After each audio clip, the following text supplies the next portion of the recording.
November 11th, 1940, 8:45 p.m. Taranto Harbor, southern Italy. The Mediterranean is unnaturally calm.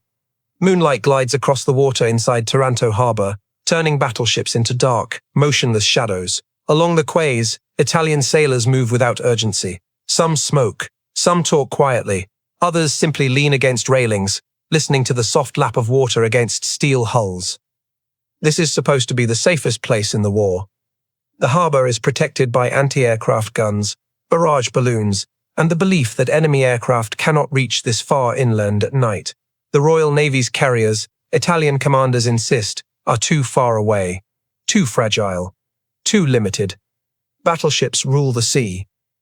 And here, at anchor, rests the pride of the Regia Marina: Littorio, Conte di Cavour, Caio Duilio. Floating fortresses, thick armor, massive guns, symbols of permanence. You can almost feel the confidence hanging in the air. Italy controls the central Mediterranean. The British are stretched thin. Malta is isolated. The idea that small, fabric-covered planes could threaten these ships feels absurd. That assumption is about to die. High above the harbor, beyond the range of Italian searchlights, engines hum softly in the darkness. British Fairey Swordfish aircraft move slowly, deliberately, flying so low they nearly brush the waves. They are obsolete by every modern standard. Biplanes, open cockpits, slow, and perfectly suited for what comes next. Inside one of the Swordfish, a pilot glances down at the harbor lights. He can see everything: the ships, the docks, the stillness. No alarms. No urgency. No idea what is descending toward them. At 8:58 p.m., the first flares fall. Suddenly, the harbor is flooded with white light. Shadows snap into sharp focus. Anti-aircraft crews scramble, startled, shouting orders that come too late. Then the torpedoes drop. They hit the water cleanly, skipping once, then slicing forward, running shallow, modified specifically to survive Taranto's depth. That detail matters. Italian naval planners believed torpedo attacks were impossible here because the harbor was too shallow. Physics, they thought, was on their side. The British rewrote the physics. Explosions tear through the calm.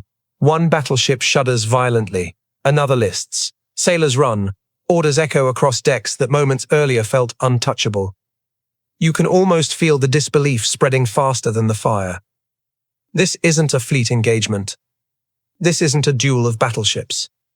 This is something else. Aircraft launched from a carrier hundreds of miles away are striking capital ships at anchor, at night, with precision that no one thought possible. Anti-aircraft guns roar now, but the Swordfish are already climbing away, their job done. Some are hit, some are lost. Enough survive. When the last plane disappears into the darkness, Taranto Harbor is changed forever. 3 Italian battleships are crippled. One will never return to service. Another will take months to repair. The balance of naval power in the Mediterranean shifts in a single night. But the true damage isn't steel. It's belief. Italian admirals stand on the harbor edge as fires burn and water pours into ruptured hulls. They had trusted armor, trusted guns, trusted geography. They never truly considered the carrier. Across the world, other navies are watching closely. Reports move quietly from London to Washington to Tokyo. The lesson is clear, even if not yet fully understood. Battleships are no longer safe simply because they are battleships. The sea has changed. And the Mediterranean, once believed secure by tradition and tonnage, has just become a proving ground for a new kind of war. What happened at Taranto is not an anomaly. It is a warning. One that Italy will learn too late. And others will remember forever. Rome, days after Taranto. Inside the Italian naval headquarters, the mood is tense and unusually quiet. Reports lie scattered across desks.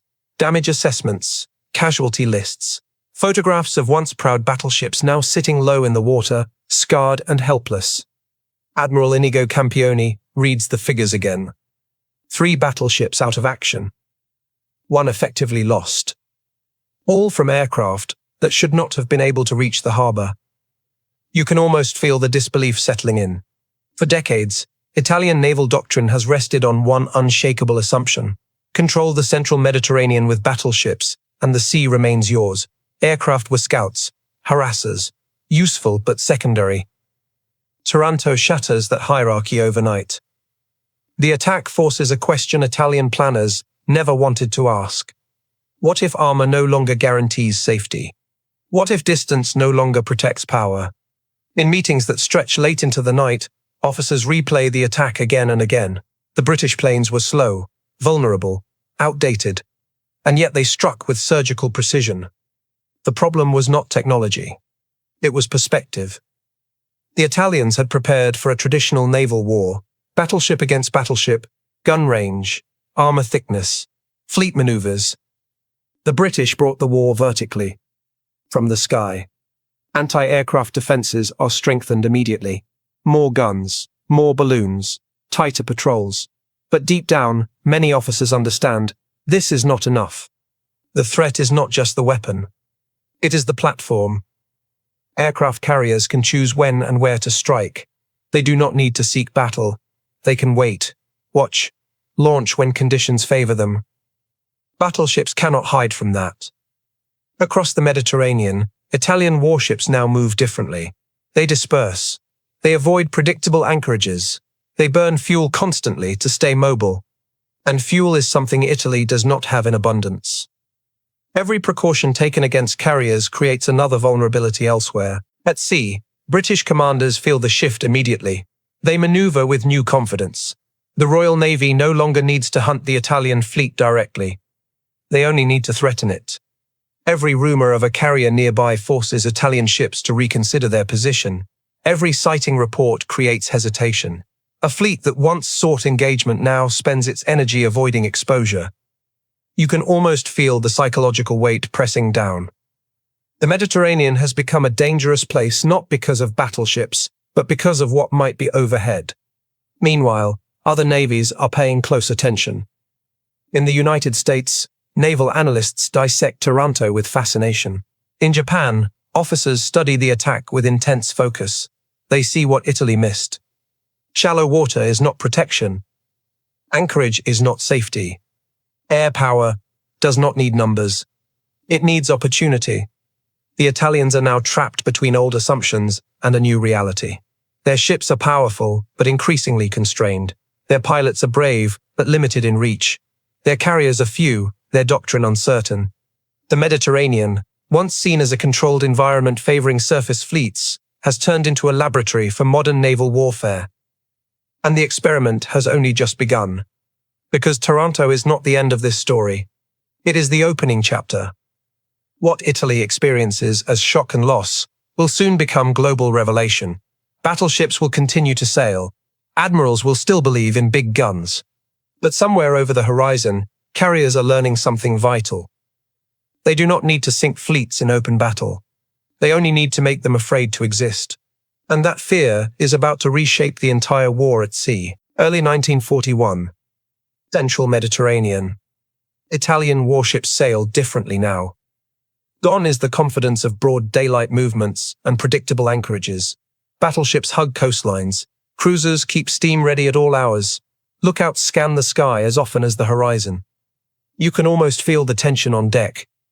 The enemy is no longer something you see coming across the water. It is something that might already be above you. Italian commanders issue new orders emphasizing dispersion and concealment. Ships are spread out to avoid presenting a single lucrative target. Ports are used briefly, then abandoned. The fleet moves constantly, burning precious fuel just to avoid being still. This is not how battleships were meant to fight. Every mile steamed for caution is a mile not used for combat. Every hour at sea drains oil reserves Italy can barely replace. The fleet is being consumed not by battle, but by vigilance. British carrier forces exploit this immediately. They do not need to attack often. They need only to be present. The mere possibility of carrier aircraft forces Italian ships to react. Convoys reroute. Timetables slip. Opportunities vanish. Control of the sea is turning into control of decisions. In one operation after another, Italian commanders hesitate. Not because they lack courage, but because they lack certainty. A battleship commander knows he can survive a gun duel. He does not know how to survive a sudden strike from the sky. Aircraft erase predictability. You can almost feel the old rules breaking down. Naval engagements are no longer confined to daylight or visual range. The battlefield expands upward, outward, everywhere at once. The British understand this instinctively now. They use carriers as mobile threats, positioning them to influence entire regions of the sea. Even when planes remain on deck, their effect is felt. Italian fleets begin turning back without contact. Missions are aborted. Escorts tighten around convoys, reducing speed and increasing vulnerability. The irony is brutal. Battleships built to project power are now reacting defensively to aircraft that cannot even be seen. Italian naval aviation tries to adapt. Pilots fly patrols. Reconnaissance improves. But land-based aircraft cannot provide constant coverage. Their range is fixed. Their response time limited. Carriers have no such constraint. They move with the fleet. They choose angles of approach. They strike where defenses are weakest. Every Italian commander now understands that the Mediterranean is no longer a closed arena favoring surface fleets. It is an open sky battlefield layered over water. At night, the fear is sharper. Searchlights sweep empty darkness. Anti-aircraft crews stand ready, fingers tight on triggers. Sailors strain to hear engines that may never come. Sleep is shallow. This constant readiness erodes morale faster than combat ever could. Men are exhausted without fighting. Machines wear down without firing a shot. And still the carriers do not need to attack. The lesson of Taranto has spread. British commanders time their strikes carefully, choosing moments when the psychological impact outweighs physical damage. A single successful raid forces weeks of Italian caution. You can almost sense the strategic imbalance taking shape. One side dictates tempo. The other responds. That is the true power of carrier warfare. It does not merely destroy ships. It reshapes behavior. Italian admirals begin requesting stronger air cover and even propose their own carrier projects. But steel, time, and resources are scarce. The war is moving faster than their ability to adapt. Every delay matters. Every missed chance compounds. The Mediterranean, once considered a predictable chessboard of surface combat, has become something far more dangerous. A three-dimensional battlefield. And Italy entered it believing the sky belonged to no one. That belief is now sinking, slowly and relentlessly, just like the ships it once protected, mid-1941. The Mediterranean no longer feels familiar. Italian commanders study the sea charts and realize something unsettling. The distances have not changed. The ports are the same. The coastlines are identical, and yet the balance of power is completely different. Before Taranto, naval strength was measured in tonnage and gun caliber. Battleships were symbols of certainty. If you owned the biggest guns, you owned the sea. Now, ownership feels temporary. A British carrier does not need to engage the Italian fleet directly. It only needs to exist somewhere beyond the horizon. That unseen presence dictates movement, timing, and caution. You can almost feel how control has shifted from steel to anticipation. Italian convoys become the clearest example. Supplies moving to North Africa are vital. Fuel, ammunition, food. Without them, the army stalls. But every convoy now requires heavy escort. Cruisers and battleships are assigned not to fight, but to protect.